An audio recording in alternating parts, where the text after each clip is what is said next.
बच्चों पिछली क्लास में हमने प्रैक्टिस सेट नंबर 17 का पार्ट नंबर फर्स्ट कर लिया था और आज की क्लास में हम लोग प्रैक्टिस सेट नंबर 7 का पार्ट नंबर सेकंड करेंगे, जिसके अंदर हमने 20 क्वेश्चन करने हैं जो कि आपको कुछ इस प्रकार दिए गए हैं। ध्यान से देख लीजिए, सारे क्वेश्चन हम लोग सोल्व करेंगे।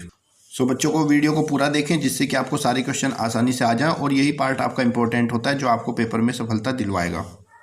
तो चलिए शुरू करते हैं और शुरू करने से पहले लाइक जरूर कर लेना। चलिए शुरू करते हैं।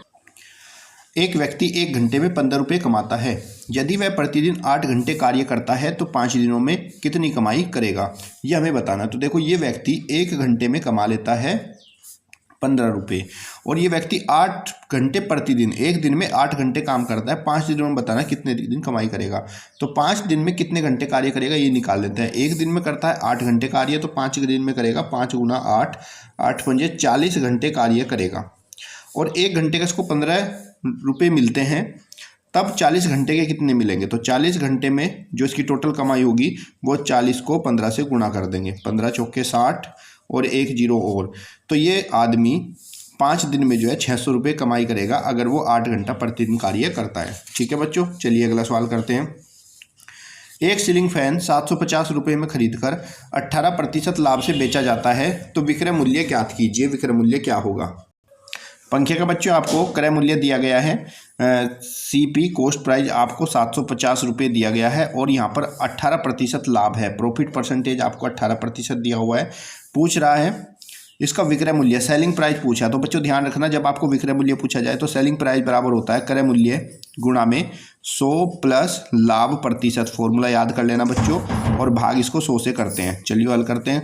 क्रय मूल्य आपका 750 गुणा 100 प्लस प्रॉफिट प्रतिशत 100 प्लस 18 अपॉन 100, तो ये आपका हो जाएगा 750 गुणा में 100 में 18 जोड़ेंगे 118 और डिवाइड बाय 100। 0 से 0 कैंसिल हो जाएगा। 5 दूनी 10, 5 से 15 पंजे 75 और 2 से 118, 2 पंजे 10, 2 नीम 18। तब आप 15 गुणा 59 की मल्टीप्लाई करोगे तो ये आपका हो जाएगा 15 नीम में 105, 15 पंजे 75 और 10 85। तो ये आपका मूल्य जो है 885 रुपये हो जाएगा। ऑप्शन नंबर आपका सेकंड राइट आंसर हो जाएगा। अगला प्रश्न देखते हैं बच्चों। ये पैटर्न दिया गया है, इसको पहचानना है। इस संख्या पैटर्न में अगले 2 पद बताने हैं। तो देखिए ध्यान से, ये आपका 1 2 3 है, फिर 2 3 4 आया, फिर 3 4 5 आया। उसके बाद अगला पद क्या होगा। तो देखो यहाँ पे क्या है, जो ये बीच वाली संख्या इससे शुरू होता है, फिर ये बीच वाली संख्या तो इससे शुरू होगा, तो ये आपका 4 5 और 6 हो जाएगा। एक पद हमारा 4 5 6 आएगा, फिर उसका पद फिर बीच से शुरू होगा 5 6 7। तो 4 5 6 और 5 6 7 ये आपके अगले पद हो जाएंगे। ऑप्शन नंबर आपका थर्ड राइट आंसर हो जाएगा। ठीक है बच्चों, जब भी आपका पैटर्न आए तो उसको बहुत ध्यान से समझिएगा। अगला प्रश्न देखो, एक ये ग्राफ दिया गया है। इस ग्राफ के आधार पर हमें कुछ प्रश्न देगा, उस प्रश्न का हमें उत्तर बताना है। इस ग्राफ में ये एक पुस्तकालय है और उसमें पुस्तकों की संख्या दर्शाई गई है, जहां पर एक पुस्तक जो है 50 पुस्तक को दर्शाती है। उपयुक्त ऊपर वाले ग्राफ के आधार पर बताइए कि पुस्तकालय में किस विषय की पुस्तक सबसे कम है। हमें ये बताने कौन से विषय की पुस्तक सबसे कम है। तो देखो इतिहास में केवल 3 ही गोले हैं, तो इसका मतलब इतिहास की पुस्तकें सबसे कम है। ऑप्शन नंबर 4 आपका राइट आंसर हो जाएगा। ठीक है बच्चों, अगला देखते हैं प्रश्न संख्या 55। प्रश्न में कह रहा है कि 70123 से बनने वाली सबसे छोटी विषम संख्या कौन सी होगी, हमें ये देखना है। तो देखो जिनके अंदर यही संख्या और सबसे छोटी विषम संख्या है, तो आप ऑप्शन से पहचान के बता सकते हो कि सबसे छोटी जो आपकी विषम संख्या बनेगी यहाँ पर वो बनेगी 1372। देखो ये सम संख्या भी है और इसमें सारे यही अंक यूज हुए हैं, 10372 10372। तो ऑप्शन नंबर 1 आपका राइट आंसर। चलिए अगला प्रश्न देखते हैं। प्रश्न संख्या 56।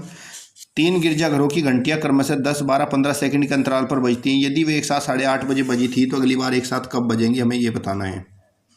सो बच्चों, जब आपसे ऐसा प्रश्न पूछा जाए तो पहले वो 8:30 बजे बजना शुरू हुई थी, अब हमें बताना कितनी देर के बाद फिर से एक साथ बजेंगे। तो पहले हम क्या करते हैं, समय निकाल लेते हैं कितने टाइम के बाद। तो हम क्या करेंगे, पहली घंटी जो है वो 10 मिनट के अंतराल पर, दूसरी घंटी 12 मिनट के अंतराल पर और तीसरी घंटी 15 मिनट के अंतराल पर बजती है। तो पहले हम क्या करेंगे बच्चों, इनका एलसीएम निकालेंगे, लासा। चलिए हल कर लेते हैं। 2 पंजे 10, 2 छिक 12 और 15 आपका ऐसे ही रहेगा। फिर यहाँ से इसको हम 2 से ही करेंगे, 5 ऐसे ही, 2 तिया 6 और 15 और फिर बच्चों आपका 3 से हो जाएगा। 5 ऐसे ही, 3 एकम 3 और 3 पंजे 15। उसके बाद फिर हम इसको बच्चों 5 से करेंगे, 5 एकम 5 1 और 5 एकम 5। तो आपका जो एलसीएम होगा, एलसीएम आ जाएगा यहाँ से 2 गुणा 2 गुणा 3 गुणा 5 2 दूनी 4 या 12 पंजे 60। तो जो घंटी है वो 60 मिनट के बाद पुनः फिर से बजेंगी। 60 मिनट मतलब 1 घंटा, 1 घंटे के बाद ये फिर से पुनः बजेंगी।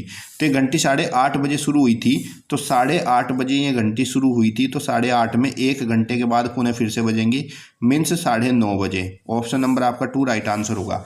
जब भी आपका बच्चा ऐसा प्रश्न होगा तो उसके लिए क्या करोगे आप, पहले कभी घंटियों का दे देता है, कभी बत्तियों का दे देता है, कितनी देर बाद फिर से पत्ती पुनः जलेगी। तो ऐसी कंडीशन में इनका एलसीएम ही निकालना है। उसके बाद जो भी एलसीएम आएगा वही वो टाइम होगा जिसके बाद वो पुनः एक साथ फिर से मिल जाएंगी। अगला प्रश्न देखते हैं। यहाँ पर भी आपको सीरीज को पूरा करना है। ये आपको पैटर्न दिया गया, इस पैटर्न के अनुसार बताना है जो ये आपके क्वेश्चन मार्क है यहाँ पे कौन सी संख्या आपकी आएगी। तो ये देखिए यहाँ पे 6, 7, 8 एक एक बढ़ता हुआ है। तो यहाँ पे क्या आना चाहिए भाई आपका, यहाँ पे 6, 7, 8 आया। तो यहाँ पे क्या आएगा बच्चों आपका 9, उसके बाद 24, इसमें +4 कर रहे हैं देखो, फिर यहाँ पे +4 कर रहे हैं। 24, 4, 28, 4, 32 और 4, 36। तो यहाँ पे कितना आएगा बच्चों आपका 36 आएगा। इसमें देखो 624, फिर आपका कितना है 728। तो इसमें कितना जोड़ा इसने 104 जोड़ा, फिर इसमें भी 104 जोड़ेगा, तो इसमें भी 104 जोड़ेगा, तो कितना हो जाएगा 936। 936। तो ऑप्शन नंबर 1 आपका राइट आंसर। क्वेश्चन मार्क की जगह पर ये सारे वैल्यू आपकी आ जाएंगी। अगला प्रश्न देखते हैं बच्चों। अगला प्रश्न आपको दिया गया है यहाँ पे, यदि 1 सेंटीमीटर बराबर 10 मिलीमीटर हो तो 10 घन सेंटीमीटर का मान क्या होगा। तो बच्चों 1 सेंटीमीटर बराबर होता है 10 मिलीमीटर, और ये हमसे पूछा 10 घन सेंटीमीटर का मान क्या होगा। 10 घन सेंटीमीटर मतलब 10 सेंटीमीटर क्यूब। तो यहाँ पे बच्चों हम क्या करें, 10 सेंटीमीटर क्यूब का मतलब हो गया 10 गुणा 1 सेंटीमीटर गुणा 1 सेंटीमीटर और गुणा 1 सेंटीमीटर। और 1 सेंटीमीटर में आपका 10 मिलीमीटर होता है, 10 गुणा 1 सेंटीमीटर में इसमें आपका 10 मिलीमीटर। फिर ये ऐसे ही आपका ये भी 10 मिलीमीटर, और ऐसे ही आपका ये भी 10 मिलीमीटर। इनकी गुणा करेंगे 10 दशम 100 दशम 1000 दशम 10,000। तो बच्चों आपका ये 10,000 घन मिलीमीटर आपका उत्तर हो जाएगा। ऑप्शन नंबर आपका ये थर्ड जो है राइट आंसर हो जाएगा। नेक्स्ट वाला, किस संख्या में सब इस संख्या 30, 7, 4, 6 में किस संख्या का स्थानीय मान सबसे अधिक है।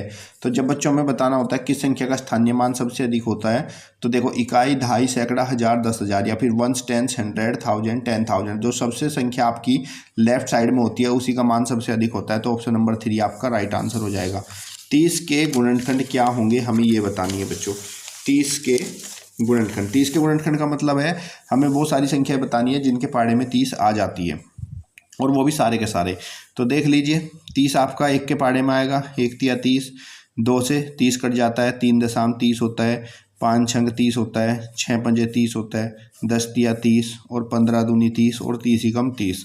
तो बच्चों 30 के जो सारे गुणनखंड है वो ऑप्शन नंबर 4 आपका राइट आंसर है। तो मुझे उम्मीद है बच्चों आपको ये पार्ट नंबर 2 इसका पूरा समझ में आ गया होगा। और पार्ट नंबर 1 हमने कर लिया था जिसका लिंक आपको डिस्क्रिप्शन में मिल जाएगा, और साथ ही मैंने इसकी प्लेलिस्ट बनाई है जिसके अंदर आपको सारे क्वेश्चन मिल जाएंगे करे हुए और सारे प्रैक्टिस सेट। सो वीडियो को शेयर और चैनल को सब्सक्राइब कर लें ताकि आने वाले सारे वीडियोज आप तक पहुंचते रहें। धन्यवाद। जय हिंद, जय भारत।